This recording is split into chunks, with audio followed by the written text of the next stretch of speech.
maintenant rendu à notre deuxième présentation de la soirée qui va être donnée par Léa Lebert. Léa est au doctorat en sciences forestières dans le laboratoire PORT et elle va nous parler des signaux invisibles pour sauver nos forêts. On lui donne une bonne main d'applaudissements.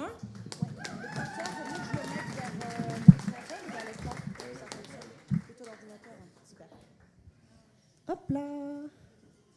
Parfait, pardon. Bonjour à tous. Donc aujourd'hui, moi je travaille dans un laboratoire qui travaille sur de la pathologie forestière. Donc je vais un peu vous parler de ce monde-là, justement, protection de l'environnement contre ces pathologies. Donc j'aimerais faire ça un peu sous forme d'enquête policière pour essayer d'illustrer ça de manière un peu plus fun pour vous. Donc déjà, petite introduction pour commencer ça, le même sujet qui revient en boucle encore et encore, qui en a parlé aussi un peu, le réchauffement climatique, grand classique, on a l'habitude maintenant. Ce réchauffement, il y a aussi un impact au Canada, ça c'est clair. Mais avec en fait ces changements climatiques, on va pouvoir avoir de nouveaux arbres qui arrivent, mais également de nouveaux pathogènes, que ce soit des virus, des bactéries, des champignons. Et l'arrivée de ces différents hôtes va pouvoir créer de nouvelles combinaisons. Parfois ça va, ça fait rien, on est content, il se passe rien. Parfois on est un peu moins content de ce qui se passe. Donc l'idée c'est qu'est-ce qu'on peut faire pour que ces virus-là, ils nous fichent la paix en fait, ils s'en aillent. Alors, je vais un peu traduire ça dans les cas des arbres. Qu'est-ce qu'on peut faire? Soit on essaye d'arrêter le tueur pendant une agression, on voit que notre arbre il est malade, on va essayer de l'arrêter à ce moment-là. Soit on va essayer de faire disparaître le corps de la victime. Là. On coupe l'arbre, on le pousse et puis on espère que ça va pas, que le tueur il va pas revenir. Ou on arrête le tueur avant qu'il atteigne sa victime. Donc on essaye d'anticiper. C'est un peu les différents moyens qu'on peut utiliser en foresterie pour illustrer ça. Mais le point clé en fait de tout ça, c'est que le tueur, il faut le trouver. Et comment on le trouve? Quand c'est un champignon, une bactérie ou un virus, ça peut être un peu compliqué. Donc c'est pour ça que là, moi, je vais me focuser un peu sur la détection comme moyen de protéger notre environnement et nos forêts également. Donc la première méthode, c'est... Alors, petite question pour vous. Si vous arrivez sur une scène de crime, vous savez qu'il y a quelqu'un qui est mort, la première chose que vous allez avoir, c'est quoi? Ouais, mais vous allez vérifier quoi en premier? Ouais, c'est ça, le mort. Simplement, on va aller vérifier le cadavre, en quelque sorte, la victime. Donc moi, pour tous mes exemples, en fait, je vais utiliser une maladie celle que j'étudie, qui s'appelle Bredsiella fagacearum pour son petit nom. Promis, ce ne sera pas la question du quiz, je vous laisse tranquille avec ça.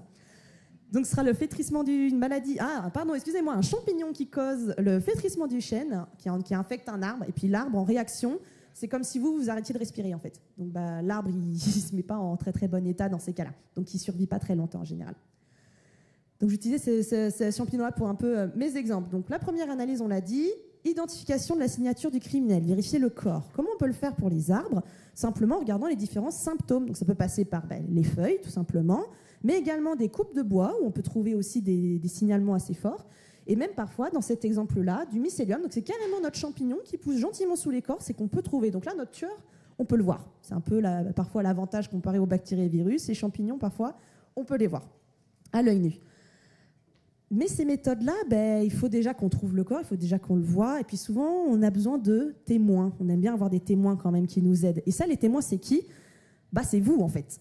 Vous pouvez tout à fait, vous aussi, devenir témoin. Donc, je mets un peu ça comme ça pour faire passer l'info. Ça peut aider. Dans le cas du flétrissement du chêne, par exemple, il peut être tout à fait... vous pouvez le signaler sur le site du gouvernement. Bon, pour l'instant, il était présent qu'en Ontario. Je suis du Niagara et tout a été coupé. Donc, normalement, on est plutôt safe pour l'instant. On a espéré que ça ne revienne pas. Mais c'est pas sûr. Donc, si jamais vous en voyez, vous pouvez tout à fait. Ça fonctionne avec cette maladie, mais avec d'autres. Donc, ça me permet de signaler un peu ça. Ensuite, qu'est-ce qu'on peut faire comme analyse? On est sur notre set de crime, ok, on a vu notre corps, on essaye d'identifier, on a compris qu'il était mort, mais le tueur, parfois les symboles, les signes, nos symptômes ne sont pas forcément les plus évidents pour trouver qui est le responsable. Qu'est-ce qu'on peut faire pour imaginer les séries policières? On utilise quoi en général pour essayer de savoir? Ouais, mais il prend quoi sur la scène? ADN, oui, j'ai entendu. ADN, c'est ça, tout à fait. Donc on peut tout à fait faire cette dissection-là avec de l'ADN. Donc l'ADN, pour ceux qui ne savent pas ce que c'est en gros notre code, ce qui nous représente, ce qui fait ce qu'on est, ce qu'on a dans nos cellules, ce que tous les êtres vivants ont dans leurs cellules, et c'est ça qui va définir ce que vous êtes. Il est unique à votre personne, c'est à vous, c'est à personne d'autre n'aura le même. Donc on peut vous détecter grâce à ça, tout simplement, en faisant matcher les codes. Pour les arbres, la détection, ce passage-là va être très rapide. Simplement, on a de l'ADN dans nos arbres, c'est un être vivant. On va extraire cet ADN, tout simplement. Et puis on a notre biologique, la craque, qui dort jamais, comme a dit Nancy. Et il va analyser ces séquences d'ADN pour identifier notre tueur et agir en conséquence, évidemment. Donc ça, c'est la deuxième type qui va un peu plus vite. Le troisième va être un peu plus complexe. Parce qu'ok, on est arrivé, on a envoyé nos échantillons en labo, là, mais ça va mettre un peu de temps à arriver. On va essayer de trouver d'autres témoins. Et donc, on peut essayer d'aller vérifier, tout simplement, les caméras de surveillance. Alors, comment des caméras de surveillance peuvent être utilisables dans le cas des forêts? On peut se poser la question. Est-ce que vous savez ce que c'est les couleurs? Non? Personne ne sait? Non? Bon, en gros, grossièrement, au niveau scientifique, une couleur, c'est vous avez des ondes sur vous. Ouais, c'est un peu ça. Donc c'est un peu ça. On a la lumière, on va dire solaire, qui a toutes les ondes possibles, on va dire entre guillemets. Vous les avez sur vous. Certaines vont être absorbées, d'autres réfléchies, et votre couleur, c'est ce qui est réfléchi. Donc, en fonction de ce que vous êtes, ça va avoir différentes couleurs. De quelle couleur sont les arbres? Vert. Si je vous dis que c'est pas vrai. Non, premier, je suis pas daltonienne. Ils sont pas tous sauf verts. Non, justement, c'est plus complexe. Ah, je vais vous montrer, je vais vous expliquer, tout simplement. Donc, on va utiliser les caméras de surveillance. Donc là, c'est toutes les ondes un peu que le soleil va pouvoir voir. Ça, c'est que la partie qu'on est capable de voir. On a des ondes, on va dire plus longues, qu'on ne peut pas voir, et des ondes beaucoup plus courtes qu'on n'est pas capable de voir non plus. Nos yeux ne le peuvent pas. Certains animaux peuvent, d'ailleurs, sachez-le. Mais nous, on ne peut pas. Et les arbres, eux, ils sont... Ah, oui, voilà. Et ça, donc, c'est un peu la courbe de la couleur que réfléchit notre arbre. Ça, c'est toutes les pics-là, c'est les couleurs que l'arbre réfléchit. Et nous, ce qu'on voit, c'est là. Donc, autant vous dire que le vert est là, mais en fait, nos arbres, ils sont infrarouges. Ils ne sont pas verts. C'est cette couleur-là qui va être la plus prépondérante pour les arbres. Et c'est cette couleur-là qu'on va essayer de voir dans le cadre de nos analyses environnementales. Alors, comment on fait pour voir ce qui n'est pas visible? Vous allez voir, c'est un peu là qu'il faut s'accrocher, mais c'est possible à comprendre. Ça peut donner ce genre d'image très sympathique où justement on voit les arbres qui ressortent très très bien. Mais comment on fait pour le voir? On prend notre spectre ici, et nous on veut voir cette partie-là. Comment on va faire pour les faire apparaître? On va faire ce qu'on appelle des images en fausse couleur, c'est-à-dire que notre spectre visible, on va gentiment le décaler et faire correspondre une couleur en face de l'autre. Donc notre infrarouge va apparaître rouge, notre rouge va en fait apparaître orange, notre orange va apparaître jaune, etc., etc. Donc ça permet de voir les couleurs, de voir ce qui n'est pas possible. Donc évidemment, maintenant, sur les images, ce qui apparaît violet, on ne le verra plus. Mais on ne peut pas tout voir, c'est pas possible. Et ça va permettre d'avoir ce genre d'image. Donc là, on a une vraie image, et là, on a une image en fausse couleur. Ce qui est intéressant dans le cadre d'une surveillance de l'environnement, c'est qu'en fait, ça permet très facilement de repérer les zones où il y a de la verdure, que ce soit des champs, des forêts, des jardins. Et donc, pour faire des surveillances de l'évolution des surfaces forestières, urbaines, etc., c'est beaucoup plus simple, beaucoup plus facile. Voilà, pour les chercheurs, quand même, on essaye de simplifier la vie. Donc, c'est beaucoup mieux. Mais revenons à notre crime, du coup. En quoi ça nous aide pour trouver notre tueur? Tout simplement parce qu'on va pouvoir observer des différences. Donc là, c'est une vieille image, désolée, elle est un peu floue, ça date de 99, je n'ai pas trouvé plus récent pour ma maladie. Mais ça fonctionne, c'est avec le flétrissement du chêne également. Donc là, on voit un de nos arbres qui est complètement sain, qui va bien, il est bien rouge pétant, on l'aime bien. Et on va voir un arbre là qui est un petit peu infecté, là un autre un peu plus, et puis lui, il est carrément mort, là, il n'y a plus rien.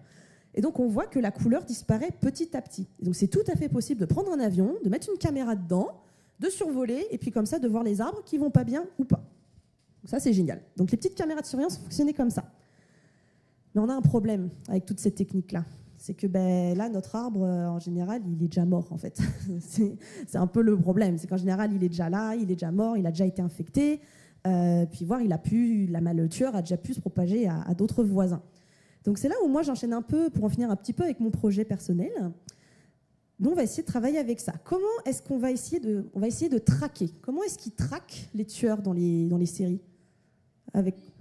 Ouais, un truc pas mécanique. Le flair avec des super chiens renifleurs. Oui, ce sont les chiennes de mes parents, j'ai craqué. Donc, on va pouvoir utiliser des chiens renifleurs pour détecter les tueurs. Et ça fonctionne, ça peut se faire. Et là, j'adorerais pouvoir vous dire que je travaille avec des chiens, mais ce n'est pas le cas. Et j'aurais adoré pouvoir vous le dire. J'aimerais bien.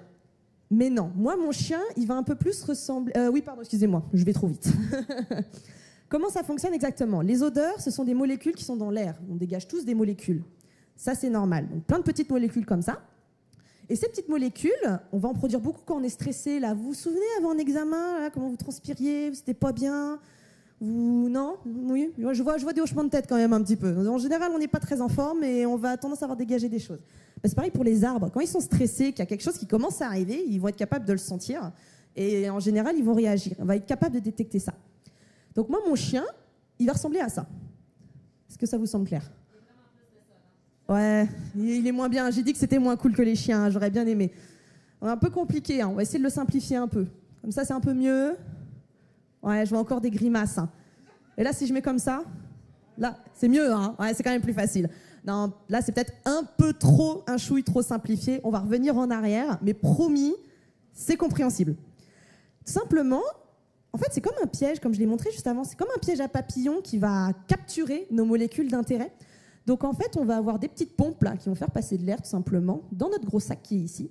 Et notre plante, elle va pouvoir dégager des molécules. Et ces molécules, elles vont être emportées par le flux d'air, puis elles vont se retrouver bloquées dans le tube, et puis comme ça, on va en récolter petit à petit, encore et encore.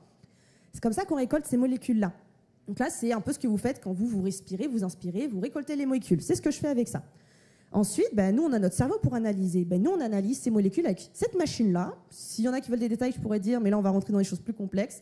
Notez juste que cette machine, en gros, on lui injecte ce qu'on a trouvé dans nos tubes, puis elle va être capable de nous dire, OK, il y a tant de ce composé, tant de ce composé, tant de ce composé. En gros, grossièrement. Et ce qui est important de savoir, c'est que, encore une fois, on revient à notre tueur, là. Comment on fait pour le sentir? C'est qu'un arbre sain qui va bien et un arbre malade ne vont pas produire les mêmes profils, ne vont pas produire le même type de molécules et pas forcément en même quantité. Donc on peut avoir des molécules qui sont produites complètement pareilles, comme la A ici, des molécules qui sont par exemple beaucoup plus produites chez notre individu stressé, qui n'est pas en forme, ou voire une molécule qui n'est pas produite naturellement. Et en fait, ces différences-là, elles sont géniales parce qu'elles vont se réaliser très tôt. Dès qu'un arbre est infecté, en général, on va pouvoir être capable de voir ces différences-là, ce qui n'était pas forcément le cas des autres techniques qu'on a vues avant. Et en le voyant très tôt, on peut anticiper la propagation aux voisins, ce qui parfois est trop tard avec les autres techniques qu'on a vues, tout simplement. Donc voilà, je vous remercie pour votre attention.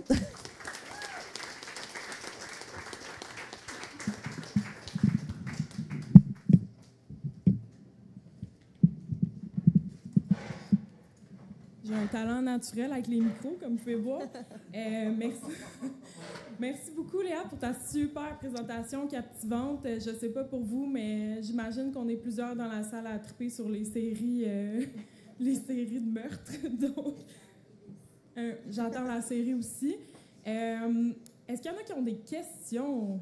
Oui, moi j'aurais une question. Est-ce que ce serait possible d'avoir un détecteur de sport pour juste, avant que l'arbre soit infecté, pour juste pouvoir voir la quantité? Alors oui, il y en a qui font ça, mais en fait les pièges, ça dépend en fait comment... Je vais reprendre un peu à zéro, pardon. Je parle en réfléchissant, c'est pas une bonne idée. En gros, ce qu'il faut se dire, c'est qu'il y a certaines maladies, certains champignons qui vont produire des spores qui vont être propagés par l'air. Ceux-là, on peut essayer de les capter tout à fait avec des pièges à spores pour ensuite identifier derrière, soit par microscopie, soit par extraction d'ADN.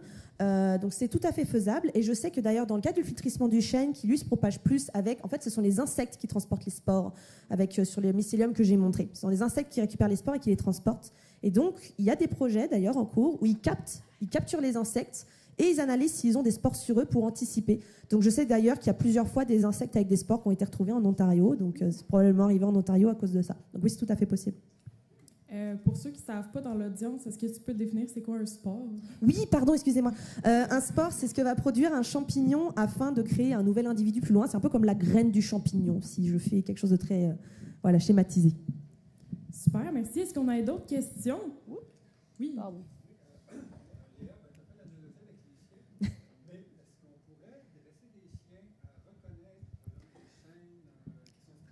Oui, tout à fait. Juste répéter la question pour les gens en arrière. La question, c'était est-ce qu'on pourrait dresser des chiens et les utiliser pour faire ce que je suis en train de faire avec ma machine? Alors oui, tout à fait. Il y a une maladie qui s'appelle le flétrissement du laurier, et pourtant qui touche les arbres à avocats aux États-Unis, où il y a eu un projet où ils ont dressé des chiens. Je crois qu'il y avait 2 malinois et 2 bergers allemands dans l'étude, pour reconnaître les arbres. Ils avaient un super taux de réussite, avec 90% de réussite et 95% de détection négative. Enfin, ils y réussissaient vraiment bien. Donc, Louis, si tu as de l'argent pour mettre en projet avec des chiens, moi, je prends. On aurait le temps pour une dernière question. Je vais y aller avec le jeune homme avec le T-shirt de Berkeley. Si tu veux parler fort. J'ai une question pour toi. Les coffres qui sont produits, tu sais s'ils sont d'origine végétale ou s'ils sont d'origine du champignon? Tu peux la répéter. Ont un rôle de protection kind of. Est-ce que c'est un signal chimique qui va permettre aux arbres alentours de se protéger? Oui, alors la question, pour répéter ceux qui sont au fond, c'était est-ce que les COV, là, les coves que les arbres produisent, est-ce qu'ils sont d'origine de la plante ou d'origine du champignon? Est-ce qu'ils servent à l'arbre à se protéger ou à signaler aux autres voisins? Je crois que j'ai rien oublié de la question. Donc pour répondre à cette question-là, les COV produits vont plutôt être d'origine végétale, plutôt de l'arbre. Si je veux détecter vraiment les COV de mon champignon, il faudrait vraiment que je sois sur mon champignon, sur le petit tapis qu'on a vu par exemple. On ne va pas réussir à le détecter dans les feuilles. Et en fait, pour répondre à la question du est-ce que c'est pour se protéger, pour communiquer, etc., les deux, en fait. Ça va dépendre des plantes. Il y en a qui vont communiquer, effectivement, dans certains cas, qui vont être capables de transmettre l'information aux arbres voisins et leur dire « Attention, les gars, danger, s'il vous plaît, anticipez, protégez-vous », pour éviter de vous suicider. Et il y en a d'autres qui vont servir, effectivement, à plus combattre le champignon. Il y a certaines molécules, ça a été prouvé, qui ont des effets antioxydants, anti-inflammatoires, même sur les humains, anticancéreuses, etc. Bon, pour les arbres, je ne sais pas si ce sont exactement les mêmes, mais en tout cas, ouais, ça peut être tout à fait les deux. Super, merci beaucoup.